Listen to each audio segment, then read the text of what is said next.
नमस्कार, स्वागत है आपका आवाज समाचार में। मैं हूं आपके साथ निकिता बागवान। खबरों की शुरुआत करेंगे हेडलाइंस से। मुंबई एयरपोर्ट पर स्पाइस जेट की कई उड़ानें लेट और रद्द होने से यात्री परेशान। दिल्ली, बेंगलुरु और अहमदाबाद की उड़ानें प्रभावित। नाराज यात्रियों ने एयरपोर्ट पर किया हंगामा। स्पाइस जेट का बयान, ग्राउंडिंग, खराब मौसम और एफडीटीए लिमिट के चलते उड़ानें रद्द। हेल्थ इंश्योरेंस कंपनी और हॉस्पिटल्स के बीच सांठगांठ पर सरकार की नजर। सूत्रों के मुताबिक अनरेगुलेटेड कॉन्ट्रैक्ट पर सख्ती के लिए IRDAI लाएगा कोड ऑफ कंडक्ट। CNBC आवाज एक्सक्लूसिव। अमेरिकी राष्ट्रपति डोनाल्ड ट्रंप ने ठुकराया ईरान का ऑफर। स्ट्रेट ऑफ हॉर्मुज रहेगा बंद। कहा, तूफान आ रहा है और जो आने वाला है इसे कोई नहीं रोक सकता। अमेरिका ईरान में बढ़ते तनाव और हॉर्मुज में जारी नाकाबंदी से कच्चे तेल में जोरदार उछाल। $126 प्रति बैरल के पार गया ब्रेंट का भाव। फिसलकर $116 पर आया ब्रेंट। कच्चे तेल में उछाल और इंपोर्टर्स की तरफ से डिमांड बढ़ने की वजह से रिकॉर्ड निचले स्तर पर पहुंचा रुपया। $1 का भाव $95.33 तक फिसला। क्रूड में उबाल और रुपए में कमजोरी ने बिगाड़ा बाजार का मूड। सेंसेक्स निफ्टी गिरावट के साथ बंद। मिड कैप स्मॉल कैप शेयरों में बिकवाली। मेटल, रियल्टी, FMCG शेयरों में गिरावट। IT फार्मा इंडेक्स बढ़त पर बंद। Corrected market is the best time to start, I'm telling you. From low levels, they've done 15%, but otherwise 12-13% तो बनता है। तो 6 साल में आपको डबल हो जाएगा। तो अभी आप 26 में 32 में आपको पक्का 50,000 का इंडेक्स हो जाएगा। 50,000 का इंडेक्स। हाँ, वो मेरे को कोई डाउट नहीं है। कच्चे तेल में उबाल पर MOFSL के चेयरमैन और फाउंडर रामदेव अग्रवाल ने जताई चिंता। हमारे मैनेजिंग एडिटर अनुज सिंघल से खास बातचीत में बोले, महंगे कच्चे तेल से इकोनॉमी की ग्रोथ और मार्केट पर पड़ेगा खराब असर। बाजार की गिरावट को बताया खरीदारी का बड़ा मौका। न्यूज 18 मेगा एग्जिट पोल में असम में बीजेपी की हैट्रिक का अनुमान। तमिलनाडु में DMK और AIADMK के बीच कांटे की टक्कर। केरलम में UDF को 70 से 80 सीटों का अनुमान। बंगाल के पहले चरण में बीजेपी को बढ़त। आज शाम देखिए बंगाल का फाइनल आंकड़ा।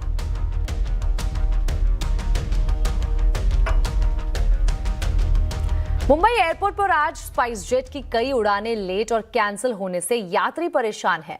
कुछ उड़ानें घंटों देरी से उड़ी तो कुछ आखिरी वक्त पर कैंसिल हो गई। एयरपोर्ट पर परेशान यात्रियों ने हंगामा भी किया।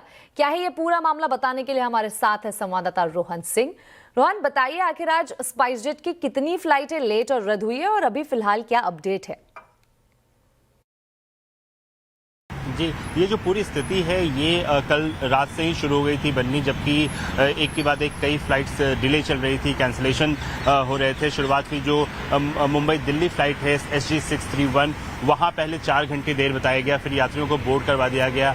उसके बाद बोला गया कि नहीं, ये फ्लाइट कैंसिल हो गई है। तो उसके बाद यात्रियों का जो गुस्सा है वो लगातार बढ़ता गया। उन्होंने टर्मिनल 1 पर नारेबाजी भी की, बाद में CISF को भी बुलाना पड़ा। लेकिन मामला सिर्फ यहीं तक नहीं रुका। इसके अलावा बेंगलुरु की फ्लाइट, अहमदाबाद की फ्लाइट, इसके अलावा वाराणसी की फ्लाइट, ये सभी इम्पैक्टेड हुई। गोरखपुर की फ्लाइट ये भी इम्पैक्टेड हुई है। कई फ्लाइट्स ऐसी रहीं जो कि जैसे बेंगलोर की 9 घंटे के करीब देरी से उड़ी। उसके अलावा अहमदाबाद की जो फ्लाइट है वो करीब 3 घंटे की देरी से उड़ी। तो इसलिए जो यात्री हैं उनको बहुत ज्यादा उनके अंदर गुस्सा था। खासतौर पे कई ऐसे यात्री थे जिनको बोर्डिंग पास थमा दिया गया, बाद में कहा गया कि आपकी फ्लाइट कैंसिल हो गई। तो इसको लेकर स्थिति काफी ज्यादा जो है विकट बन गई। बाद में हालांकि स्पाइस जेट ने अपना स्टेटमेंट जारी किया। उन्होंने कहा कि 3 उनकी फ्लाइट जो है रद्द हुई थी, मुंबई दिल्ली, मुंबई गोरखपुर और मुंबई बेंगलोर। इसके अलावा 2 फ्लाइट ऐसी थी जो कि डिले से चल रही थी। जो कारण उन्होंने बताए हैं कि एक तो कई सारे उनके विमान जो है वो ग्राउंडेड हैं, दूसरा बागडोगरा जो इससे पहले का स्टेशन था वहां पे खराब मौसम चल रहा था, और दूसरा कि क्रू की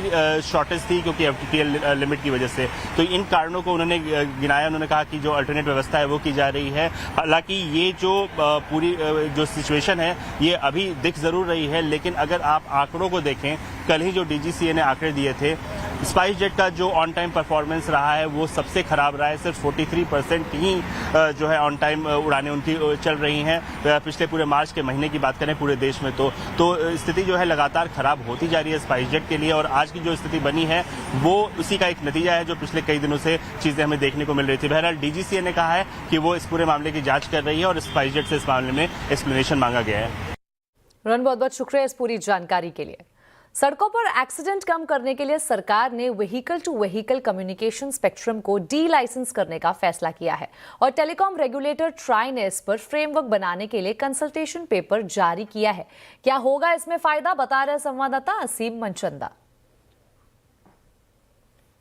सड़क पर गाड़ियों के बीच में दुर्घटना होना आम है, लेकिन आजकल जो नई गाड़ियां आ रही हैं उनके अंदर एडवांस ड्राइवर असिस्टेंट सिस्टम यानी कि एडास सिस्टम लगा होता है, जो कि एक सेंसर के जरिए काम करता है, जो ड्राइवर को पहले से ही अलर्ट कर देता है। तो इसके लिए एक स्पेक्ट्रम का इस्तेमाल किया जाता है। दूरसंचार विभाग ने उस स्पेक्ट्रम को डी लाइसेंस करने का फैसला किया और ट्राई से पूछा है कि इसके लिए किस तरह से एक फ्रेमवर्क बनाया जा सकता है। तो ट्राई ने इसको फ्रेमवर्क बनाने की दिशा में काम करने की शुरुआत कर दी है और इसके लिए एक कंसल्टेशन पेपर ट्राई ने ऑलरेडी जारी करके सभी स्टेक होल्डर से राय मांगी है। तो एक बार ये कंसल्टेशन पेपर पर सरकार ट्राई अपनी गाइडलाइंस जारी कर देता है तो एक फ्रेमवर्क बन जाएगा, किस तरह से सब गाड़ियां आपस में बात करेंगी, किस तरह से जो ट्रैफिक कंट्रोल सिस्टम मैनेजमेंट है उससे किस तरह से बातचीत की जाएगी। और खासतौर पर जो आजकल नई मॉडर्न गाड़ियां आ रही हैं, ड्राइवरलेस गाड़ियां आ रही हैं, उनको भी एक यहाँ पर ग्रीन सिग्नल मिल सकता है। खासतौर पे कि ड्राइवरलेस गाड़ियां भी इसी टेक्नोलॉजी का इस्तेमाल करती है। तो इस नई टेक्नोलॉजी के जरिए जो ऑटोमेटेड गाड़ियां हैं, ड्राइवरलेस गाड़ियां हैं, वो भी भारत की सड़कों के ऊपर दौड़ सकती हैं। तो आपको बता दें, हेल्थ इंश्योरेंस से कंपनियों और हॉस्पिटल्स के बीच होने वाले अनरेगुलेटेड कॉन्ट्रैक्ट को लेकर सरकार सख्त है। सूत्रों के मुताबिक इंश्योरेंस रेगुलेटर IRDAI कंपनियों के लिए एक कोड ऑफ कंडक्ट लाने की तैयारी कर रही है। इस एक्सक्लूसिव खबर की पूरी डिटेल बता रहे संवाददाता आलोक प्रियदर्शी। बिल्कुल, देखिए, मेडिक्लेम पॉलिसी को लेकर इंश्योरेंस कंपनियों और हॉस्पिटल्स के बीच के साठगांठ पर सरकार की पैनी नजर है। CNBC आवाज को सूत्रों से जानकारी मिली है कि सरकार इंश्योरेंस रेगुलेटर IRDAI के साथ मिलकर एक कोड ऑफ कंडक्ट लाने की तैयारी कर रही है ताकि इंश्योरेंस कंपनियों और हॉस्पिटल्स के बीच होने वाले अनरेगुलेटेड कमर्शियल कॉन्ट्रैक्ट में पारदर्शिता लाई जा सके। दरअसल सरकार ने और IRDAI ने इस बात को पता लगाया है कि आखिरकार जो हेल्थ क्लेम में जो रिजेक्शन रेट है वो आखिरकार इतना ज़्यादा क्यों है। दरअसल पिछले साल के आंकड़ों को उठाकर देखें तो पिछले साल जो क्लेम को लेकर शिकायतें मिली थी वो 41% उसमें बढ़ोतरी दर्ज की गई थी। लिहाजा सरकार अब इस चीज़ को फिक्स करने की तैयारी कर रही है। दरअसल अभी दो तरह के जो कॉन्ट्रैक्ट होते हैं, एक जो पॉलिसी होल्डर्स को बीमा की पॉलिसी बेची जाती है उसके टर्म्स एंड कंडीशंस, और इंश्योरेंस कंपनियां जो हॉस्पिटल के साथ कॉन्ट्रैक्ट करती हैं, इन दोनों में काफ़ी ज़्यादा मिसमैच होता है। लिहाजा इसकी वजह से जो क्लेम होते हैं वो रिजेक्ट हॉस्पिटल की तरफ से कर दिए जाते हैं। लिहाजा इन्हीं चीज़ों को फिक्स करने के लिए, एक पारदर्शिता लाने के लिए सरकार एक स्टैंडर्ड ऑपरेशन प्रोसीजर्स या कोड ऑफ कंडक्ट लाने की तैयारी कर रही है ताकि इन चीज़ों में एक तरह से एक तालमेल बढ़ाई जा सके, एक रिलेशन तैयार किया जा सके ताकि हेल्थ पॉलिसीज में रिजेक्शन रेट में कमी लाई जा सके। साथ ही साथ एक इफेक्टिव डिस्प्यूट रिजोल्यूशन मैकेनिज्म की भी तैयार किया जा रहा है जिसको कि national health policy claim exchange पर लोड किया जाएगा, जिससे कि ऑटोमेटिक जो क्लेम रिजेक्शन है उसमें कमी लाए और जो बीमा पॉलिसी होल्डर्स होते हैं उनके क्लेम का सेटलमेंट आसानी से किया जा सके। तो इस तरह की सरकार तैयारी कर रही है ताकि जो हॉस्पिटल्स और इंश्योरेंस कंपनियों के बीच में जो अनरेगुलेटेड एग्रीमेंट्स होते हैं उस पर सख्ती लाई जा सके। बढ़ते अगली खबर की ओर। जयपुर में 23 से 25 मई तक ग्लोबल राजस्थान एग्रीटेक मीट का आयोजन होने जा रहा है। इससे पहले अहमदाबाद में राजस्थान के मुख्यमंत्री की अगुवाई में इन्वेस्टर रोड शो हुआ। इससे कृषि और पशुपालन क्षेत्र में निवेश को लेकर क्या संभावनाएं हैं और निवेशकों के लिए क्या खास है, इस पर राजस्थान के प्रिंसिपल सेक्रेटरी मंजू राजपाल से एक्सक्लूसिव बात की हमारे संवाददाता केतन जोशी ने। है कि हमारा 23 से 25 मई तक का जो main event JECC Sitapura Jaipur में आयोजित होने जा रहा है। इवेंट के प्रीकर्सर के तौर पर आज जो इन्वेस्टर्स के साथ हम मिल रहे हैं उसमें खास तौर पर एग्रीकल्चर, हॉर्टिकल्चर और एग्रीकल्चर मार्केटिंग से रिलेटेड जितना वैल्यू चेन सिस्टम है, कोल्ड स्टोरेजेस हैं और इसके साथ में जो हमारा भंडारण क्षमता राजस्थान में जो प्रोड्यूसर्स हैं उनके लिए, उन सबको डेवलप करने के लिए जो इंफ्रास्ट्रक्चर चाहिए उसके लिए हम आमंत्रित करना चाहते हैं। अभी हमने राइजिंग राजस्थान किया था और उसमें 44,000 करोड़ का निवेश जो है आगामी 5 वर्ष के लिए जो रोड मैप राजस्थान की सरकार ने तैयार किया उसमें एग्रीकल्चर और अलाइड सेक्टर के लिए निकल कर आया है, जिसमें से 9,000 करोड़ से ज्यादा का निवेश धरातल पर आ चुका है। तो उसमें जो हमारी रिप्स की पॉलिसी है, जो इंडस्ट्रियल प्रमोशन पॉलिसी है, उसमें नई पॉलिसी में हम उनको लैंड फैसिलिटेशन के साथ साथ 7 साल के लिए मंडी टैक्स से हम उनको पूरी छूट देते हैं और हम कोशिश कर रहे हैं कि एग्रीकल्चर के लिए भी जो एग्रो फूड पार्क राजस्थान ने 39 चिन्हित किए हैं उनके डेवलपमेंट के लिए भी एक सेपरेट पॉलिसी हम लेकर आ रहे हैं। योगी सरकार ने लखनऊ में देश की पहली एआई सिटी को हरी झंडी दे दी है। राज्य सरकार को एआई सिटी से 50,000 से ज्यादा नई नौकरियों और रिवर्स माइग्रेशन की उम्मीद है। देखिए लखनऊ से कमलेश श्रीवास्तव की यह रिपोर्ट। लखनऊ की वृंदावन योजना सेक्टर 15 अब उत्तर प्रदेश के नए ग्रोथ इंजन के रूप में रफ्तार भरने को तैयार है। यहाँ 12 एकड़ में पीपीपी मॉडल पर एआई सिटी बनेगी। यूपी आवास विकास परिषद प्रोजेक्ट की आय में 40% की सीधी हिस्सेदारी रखेगी। इसके आने से जो ए ग्रेड के ऑफिसेज बनेंगे, प्ले एंड प्लग फैसिलिटी होगी और एआई के संबंध में वो कोई भी काम कर सकते हैं, रिसर्च का काम भी कर सकते हैं। तो यहाँ पर एक लखनऊ को, क्योंकि लखनऊ बहुत आबादी जो है बढ़ती जा रही है और जैसे देख रहे हैं कि आवास विकास परिषद भी कई आवासीय योजना लाया है, एलडीए भी लाया है और शहर का विकास बहुत ज़्यादा हुआ है। तो इसलिए बहुत ही आवश्यक है कि यहाँ पर हम लोग रोजगार के अवसर उत्पन्न करें। तो उसी कड़ी में माननीय मुख्यमंत्री जी के निर्देश में ये पॉलिसी आई है और उस पॉलिसी के अंतर्गत आवास विकास परिषद इसको टेंडर को जो है फ्लोट कर देगा within a week. TCS, Microsoft, Google और इंटेल जैसे ग्लोबल टेक दिग्गज यहाँ आएंगे। 25,000 डायरेक्ट और करीब 50,000 इनडायरेक्ट नौकरियां पैदा होंगी। यहाँ ग्रेड ए ऑफिस स्पेस, अत्याधुनिक इंक्यूबेशन सेंटर और लग्जरी रेजिडेंशियल टावर्स बनाए जाएंगे। आईटी के क्षेत्र में अगर आप देखिए तो बड़ी बड़ी कंपनियां जो हैं Google, Microsoft, TCS, Infosys, Wipro, इन सभी का फुटप्रिंट उत्तर प्रदेश में है।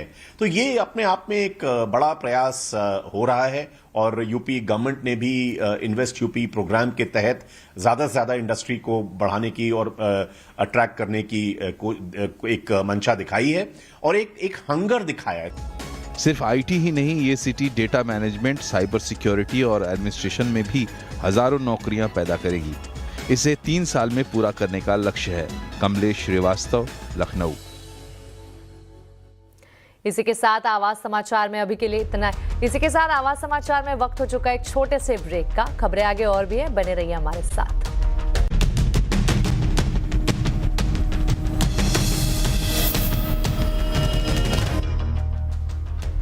ब्रेक के बाद फिर एक बार स्वागत है आपका आवाज समाचार में। अमेरिका ईरान तनाव से ग्लोबल मार्केट में हलचल तेज है। आज ब्रेंट क्रूड का भाव $126 प्रति बैरल के पार चला गया। हालांकि बाद में क्रूड में थोड़ी नरमी देखने को मिली और ये फिसलकर $116 प्रति बैरल पर पहुंच गया। क्रूड में आखिर इतनी उथल पुथल कब तक रह सकती है जारी, जानते हैं मनीषा गुप्ता से।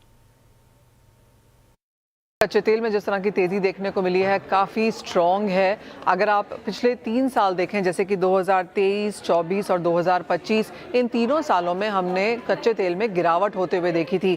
2025 में कच्चा तेल 20% तक लुढ़का था, 2024 में करीबन 3% की गिरावट थी। 2026 की अगर बात की जाए तो 90% तक की तेज़ी हमने यहाँ पर कच्चे तेल में ऑलरेडी आते हुए देखी है। कई सारे रीजंस हैं जिसकी वजह से कच्चे तेल में बढ़त है। एक तो ये कि जो ब्रेंट क्रूड की फ्रंट मंथ ट्रेडिंग है उसकी आज यहाँ पर एक्सपायरी है, तो उससे पहले हमने जोरदार तेजी यहाँ पर आते हुए देखी है। स्ट्रेट ऑफ हॉर्मुज को बंद हुए अब 2 महीने हो चुके हैं। जो 100 मिलियन बैरल यहाँ पर वर्ल्ड में आता है उसका 15% यानी कि 15 मिलियन बैरल प्रतिदिन गल्फ में से आता है, जो फिलहाल यहाँ पर शट है। इसी के साथ साथ शट डाउन करना आसान है और ईरान में भी काफ़ी सारी हमने प्रॉपर्टीज़ यहाँ पर शट डाउन होते हुए देखी हैं तेल की, उन्हें शुरू करने में बहुत समय लग जाएगा। ये भी एक चीज़ है जो बाजार यहाँ पर फैक्टर इन कर रहा है। और इसी के साथ लैक ऑफ क्लैरिटी है कि ईरान से कौन बात कर रहा है, क्या वहाँ पर लीडरशिप है और आगे जाकर किस तरह का रेजोल्यूशन हम निकलता हुआ देखेंगे। कोई हेडलाइंस वहाँ से निकल के नहीं आ रही हैं, तो अब बाजार को लगने लगा है कि ये सारी की सारी जो स्थिति है वेस्ट एशिया में, ये बहुत लंबी चल सकती है और उसका एक जियोपॉलिटिकल प्रीमियम हमने प्राइसेस में आता हुआ देखा है। काफ़ी हद तक यही एक्सपेक्टेशन आगे जाकर बैंक्स एंड ब्रोकरेजेस को भी है, फिर चाहे वो सिटी है, गोल्डमैन सैक्स है, बैंक ऑफ अमेरिका है, सभी को लगता है कि 80 से $95 प्रति बैरल एक एवरेज बन सकता है कच्चे तेल का। और अगर ये स्थिति ऐसे ही बरकरार रही कि स्ट्रेट ऑफ हॉर्मुज बंद है, लड़ाई लगातार जारी है, तो 130-140 तक के लेवल्स हम मई के एंड में फिर यहाँ पर बनता हुआ देख सकते हैं। एक तरफ कच्चा तेल उबल रहा है तो रुपए में भी गिरावट कर रिकॉर्ड बना रहा है। आज डॉलर के मुकाबले रुपए ने 95.30 प्रति डॉलर का नया हाई बनाया। रुपए में क्यों है आखिर ये गिरावट, बता रही है मनीषा गुप्ता। रिकॉर्ड नया ऑल टाइम लो हमने यहाँ पर आज रुपए में आता हुआ देखा है, जहाँ पर 95.30 तक के लेवल्स बनते हुए नजर आए। आपको याद दिला दें कि पिछला वित्त वर्ष यानी कि FY26 में जिस तरह की गिरावट रुपए में बनती हुई नजर आई थी वो कई सालों में सबसे ज़्यादा थी और एक वर्स्ट परफॉर्मिंग करेंसी के तौर पर यहाँ पर रुपया उभरा था। FY27 की अगर बात की जाए तो एक बहुत बड़ी गिरावट के साथ रुपए में फिर कारोबार होता हुआ नजर आया है। पिछले 6-7 ट्रेडिंग सेशंस में करीबन 1.5% तक की गिरावट हमने रुपए में यहाँ पर आते हुए देखी है। मेजर रीजन ऑफ कोर्स यही है कि डॉलर इंडेक्स में तेजी है, सारी एशियन करेंसीज में गिरावट है जिसका इंपैक्ट रुपए में भी देखने को मिला है। फिलिपीन पेसो रिकॉर्ड लोज पर है, Korean won, Japanese yen multi month lows पर सारी की सारी करेंसीज काम कर रही हैं। इसी के साथ साथ जिस तरह का सेल ऑफ इक्विटी मार्केट्स में बनता हुआ नजर आया, जो कैपिटल आउटफ्लोज हैं उसका भी असर है। एंड देन कच्चा तेल यहाँ पर $120 प्रति बैरल के ऊपर कारोबार कर रहा है। तो करंट अकाउंट डेफिसिट की चिंताएं, इन्फ्लेशन की चिंता, आगे जाकर इंटरेस्ट रेट में शायद बढ़ोतरी हो सकती है, ये सारी की सारी वारीज हमने रुपए में यहाँ पर आते हुए देखी हैं। बाजार को लगता है कि जब तक कच्चे तेल के प्राइसेस 120 और उसके ऊपर रहेंगे तब तक रुपए में और गिरावट यहाँ पर आगे जाकर भी संभव है।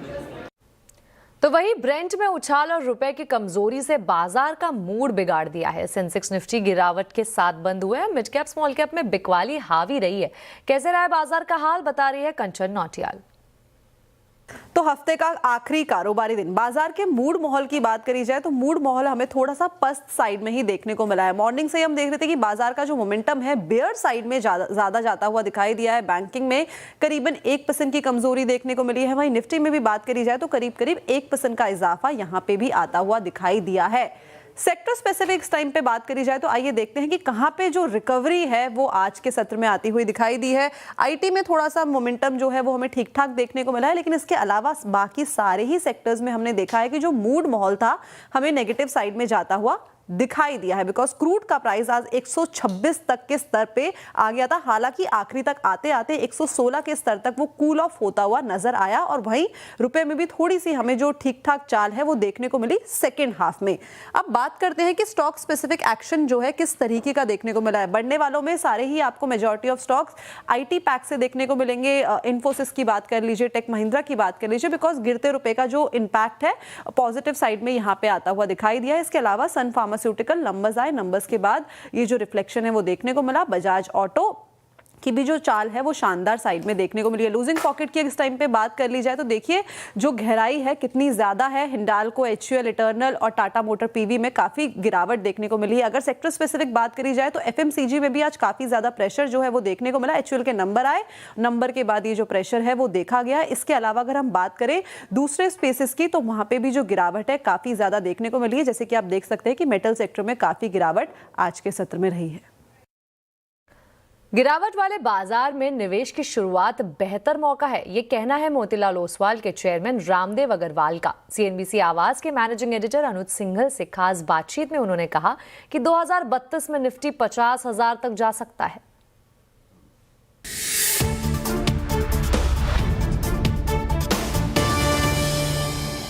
अगर हम 10 या 15 साल का एक व्यू लें, आप फेयरली कॉन्फिडेंट है कि जिस लेवल की कंपाउंडिंग मार्केट ने पहले दिखाई है आगे वैसी कंपाउंडिंग होगी? Corrected market is the best time to start, I'm telling you. Okay. You buy at 26,000, you buy at 22,000.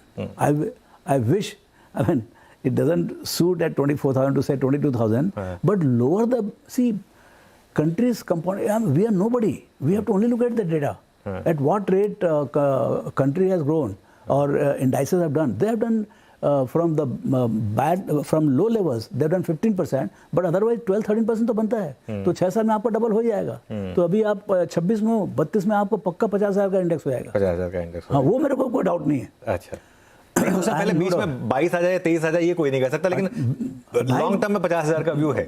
24 है वाला 12,000 भी आ सकता है। I have seen 50-60% corrections also. Covid में हुई थी। भाई आपका 200 अभी $120 का ऑयल है। I mean if you keep this choke on it can create any kind of chaos.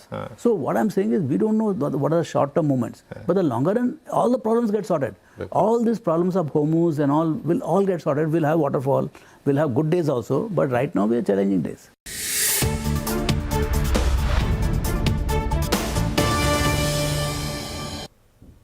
Crude के करंट से बाजार में भी हड़कंप मचा हुआ है। बाजार में आज भारी गिरावट रही है, तो इसी पर आज आवाज अड्डा में होगी चर्चा। शाम 7:57 पर जरूर जुड़िएगा।